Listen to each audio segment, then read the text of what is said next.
Hi வணக்கம். இன்னைக்கு பார்த்தீங்கன்னா சிறகடிக்க ஆசை சீரியல் இன்னைக்கான எபிசோடு தாங்க பார்க்க போகிறோம். அதுக்கு முன்னாடி என்னோட சேனலை சப்ஸ்கிரைப் பண்ணி வச்சுக்கோங்க. வாங்க கதைக்குள்ளே போகலாம்.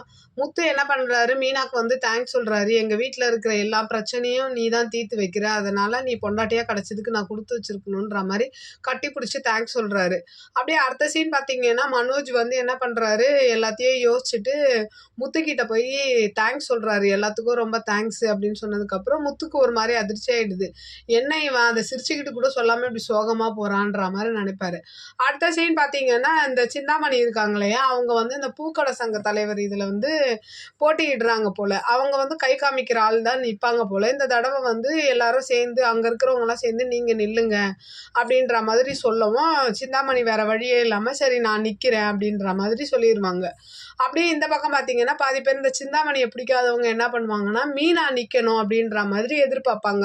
அப்போ என்ன சொல்லுவாங்கன்னா மீனா வந்து முதல்ல முடியாதுன்னு சொல்லுவாங்க. அப்போ அங்கே இருக்கிறவங்களாம் என்ன சொல்கிறாங்கன்னா, இந்த சிந்தாமணி வந்து அவங்க தலைவராக வந்துட்டாங்கன்னா அவங்க என்ன பண்ணுறாங்க, இப்போ இந்த மாதிரி வட்டியை கொடுத்து எல்லா பூக்கடையும் அவங்களுக்கு சொந்தமாக்கிக்கிட்டு பூக்கடை வச்சவங்களெல்லாம் அவங்களுக்கு கீழே வேலை பார்க்குற மாதிரி வச்சிடுறாங்க. இதுக்கெல்லாம் ஒரு முடிவு வரணும்னா அவங்கள எதிர்த்து நீ தான் நிற்கணும் அப்படின்ற மாதிரி சொல்லும் போது அது முத்துவா என்ன சொல்கிறாரு, நீ நில்லு, நின்னாதான் வந்து தெரியும் என்ன ஏது. நம்மளும் இவங்க சொல்கிறாங்க இல்லை எனக்கு வேலை இருக்குது என்னால் முடியாதுன்னு மீனா எவ்வளோ மறுக்கிறாங்க. ஆனால் முத்து பேசி கீசி என்ன பண்ணுறாங்க, அப்போ நான் தேர்தலில் நிற்கிறேன் அப்படின்ற மாதிரி மீனா முடிவு எடுத்துடுறாங்க. இந்த விஷயத்த வந்து சிந்தாமணிக்கு வந்து யாரோ சொல்லி என்ன பண்ணுறா, ரொம்ப கோவப்படுறா. இவ வந்து எனக்கு போட்டியாக நிற்கிறாளா, இவளை எப்படி ஆஃப் பண்ணணும்னு எனக்கு தெரியும், நான் அதுக்கு ஒரு ஆள் இருக்கா, அவங்க மாமியாரை பிடிச்சோன்னா இவ தேர்தலில் நிற்க மாட்டான்னு சொல்லிட்டு அவன் மாஸ்டருக்கு ஃபோன் போட்டு நான் ரெஸ்டாரண்ட்டில் மீட் பண்ணோம் வாங்கன்ற மாதிரி விஜயாவுக்கு ஃபோன் போட்டுருவாங்க.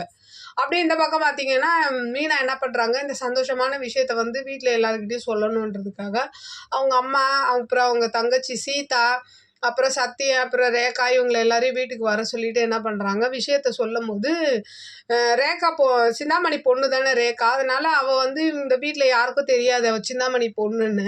அவங்க ஒரு மாதிரி ஷாக்கிங் ஆயிடுறாங்க. ஐயோ அவங்க தேர்தலில் ஜெயிக்கணுன்றதுக்காக என்ன வேணாலும் பண்ணுவாங்களே, மீனாக்கு ஏதாவது ஆகிட போகுதுன்றதுக்காக அவங்க கொஞ்சம் அப்படியே நர்வஸ் ஆகிட்டு தேர்தலெலாம் உங்களால் எதிர்கொள்ள முடியுமா, நிறைய பிரச்சனை வருமே அதெல்லாம் பார்த்துக்கணும் அப்படின்ற மாதிரி சொல்லும் போது அப்போ முத்து சொல்கிறாரு, அதெல்லாம் ஒன்றும் இல்லை, இந்த தடவை சிந்தாமணி தான் நிற்கிறாங்க, அவங்கள எதிர்த்து தான் மீனா வந்து தலைவர் போட்டிக்கு நிற்க போகிறாங்கன்ற மாதிரி சொன்னதுக்கப்புறம் மீனா அம்மாவும் கொஞ்சம் பயப்படுறாங்க. என்னடி எனக்கு கொஞ்சம் பயமாக இருக்குன்னா முத்து சொல்கிறாரு, யாருக்கும் ஒன்றும் ஆகாது, நான் பார்த்துக்கிறேன், மீனாவை ஜெயிக்க வைக்கிறது என் பொறுப்புன்ற மாதிரி சொல்கிறாரு.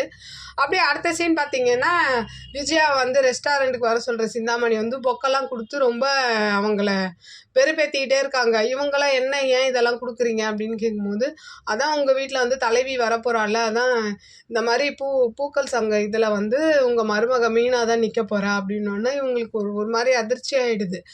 அதுக்கப்புறம் இவங்க என்ன சொல்கிறாங்க, அவள் நிற்கிறது ஒன்றும் பெருசு இல்லை, அவள் தலைவி ஆகிட்டானா வீட்டுக்கு நிறைய பேர் வருவாங்க, அவள் கால் மேலே கால் போட்டு எல்லாருக்கும் எல்லா குறையும் தீர்த்து வைப்பா, நீங்கள் வந்து காஃபி போட்டு கொடுத்துக்கிட்டு தண்ணி வச்சு கொடுத்து கை கட்டி நிற்கிற மாதிரி இருக்கும்னதுக்கப்புறம் விஜயாவுக்கு ஒரு மாதிரி ஆகிடுது.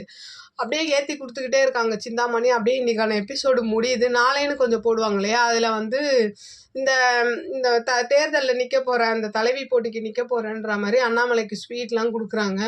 அப்படியே விஜயாவுக்கும் கொடுக்க போகும்போது விஜயா என்ன பண்ணுறாங்க, அந்த ஸ்வீட்டெல்லாம் அப்படியே தள்ளி விடுற மாதிரி இன்றைக்கான எபிசோடு முடியுது. பார்க்கலாம் விஜயா சிந்தாமணி பேச்சை கேட்டுக்கிட்டு மீனாக்கு எதிராக செயல்படுவாங்களா, இல்லை சிந்தாமணியும் விஜயாவையும் எதிர்த்து மீன் அந்த தேர்தலில் ஜெயிப்பாங்களா? உங்களோட கருத்துக்களை என்னோட கமெண்ட் பாக்ஸில் சொல்லுங்கள். என்னோட சேனல் பிடிச்சிருந்தா லைக் பண்ணுங்கள், ஷேர் பண்ணுங்கள், கமெண்ட் பண்ணுங்கள். என்னோட சேனலை சப்ஸ்கிரைப் பண்ணி சப்போர்ட் பண்ணுங்கள். நன்றி, வணக்கம், பாய்.